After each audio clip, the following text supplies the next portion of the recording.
ব্রিটেনের ওয়েলসের কার্ডিফে বাংলা নববর্ষ ১৪৩২ উদযাপন। বাঙালি জাতির কৃষ্টি সংস্কৃতি, ইতিহাস, ঐতিহ্য ও গৌরবময় অধ্যায় নবপ্রজন্মের সামনে তুলে ধরা এবং কমিউনিটির বন্ডিংকে আরও স্ট্রং করার লক্ষ্যে ব্যাপক উৎসাহ, উদ্দীপনা ও উৎসবমুখর পরিবেশে ব্রিটেনের ওয়েলসের রাজধানী কার্ডিফে অনুষ্ঠিত হয়ে গেল বাঙালির প্রাণের উৎসব বাংলা মেলা।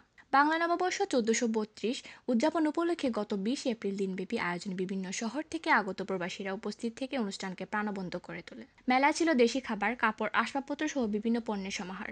ইউকেবিডিটিভির চেয়ারম্যান ও ওয়েলস বাংলা নিউজের সম্পাদক, কমিউনিটি লিডার ও সাংবাদিক মোহাম্মদ মকিস মনসুরের সভাপতিত্বে এবং বাংলা মেলার মূল আয়োজক বিশিষ্ট সাংবাদিক রাকিব খান ও যুব সংগঠক ইমরান উদ্দিনের যৌথ পরিচালনায় অনুষ্ঠিত প্রোগ্রামে শুরুতেই ফিতা কেটে বাংলা মেলার শুভ উদ্বোধন ঘোষণা করেন লন্ডন বাংলা প্রেস ক্লাবের ভাইস প্রেসিডেন্ট, বিশিষ্ট সাংবাদিক ও লেখক Sayem Chowdhury.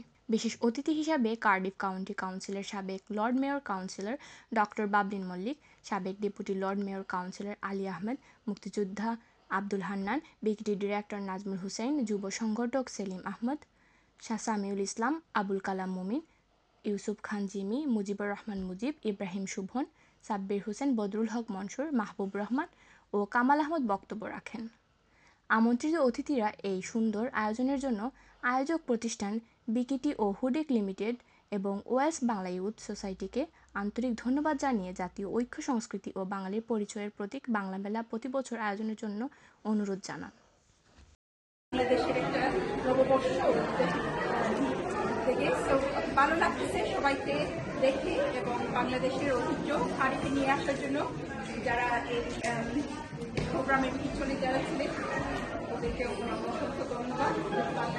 First of all, I'm honored that I'm invited for us, and just especially to see all that in Cardiff is just amazing. Never thought we were going to see that in Cardiff.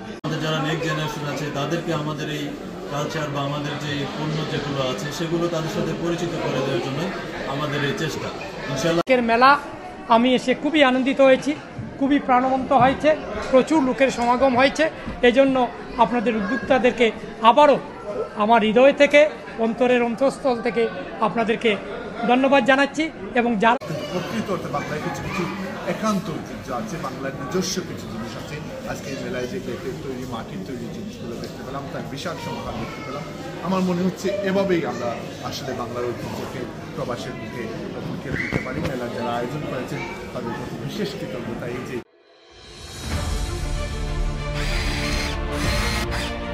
আলোতে থাকুন, ফোকাসে থাকুন, হাত রাখুন প্রজন্মের হাতে।